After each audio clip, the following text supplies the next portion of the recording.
This is week 3 of Ironman training.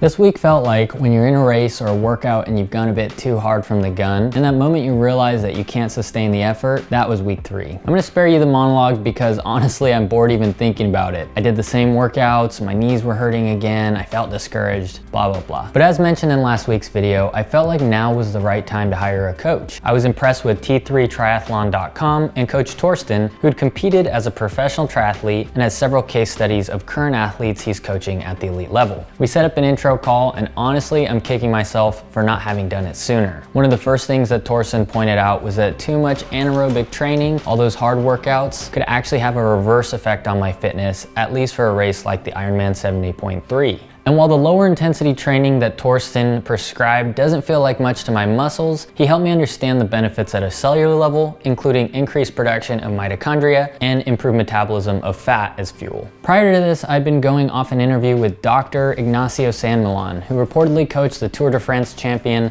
Tadej Pogacar by spending most of his time in zone 2. But that's kind of, I would define the zone 2. You have the highest stimulation at the mitochondrial level. So every time I get on the bike, I just aim to ride at a brisk 200 watts and keep my heart rate at around 155 BPMs. And considering I just calibrated my power meter for the first time this week, who knows if those numbers were actually accurate. I feel like the mantra for this training has shifted to say, trust the process. But I'd also add, embrace the mess, because the last few weeks have been anything but perfect. Trust the process and embrace the mess. So next week I'll be doing a blood lactate threshold test with my coach in person, which will help us dial in my specific training zones before starting any new workouts. Following advice, I've also taken a break from running for the time being, and I've been following the prescribed strength and mobility exercises from my PT doc, Mr. Jordan Eldridge.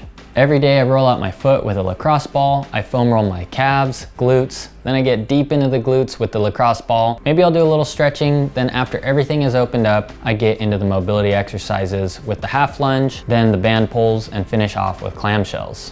It's only been about a week, but I can actually feel the muscles responding already, and I was supposed to remove a few shims from under my right cleat, which I did. But my fit is still a bit wacky, so I'll be going to my fitting appointment next week before I get my threshold test, and I'll let you know how that goes in next week's video. To recap this week, I did 2 hours of running, 2 hours of swimming, and 5 hours of cycling for a total of 9 training hours. I weighed in today at around 135 pounds, and I think part of that weight loss might be coming from the fasted training that I did yesterday. At around 9.5% body fat, I'm not really fanatical about losing more weight. In fact, I'm gonna be adding some simple strength training and hopefully add a few pounds of muscle over the next few weeks. As always, I appreciate you watching, and I'm eager to hear your thoughts on this week's training, so leave a comment down below and let's start a discussion.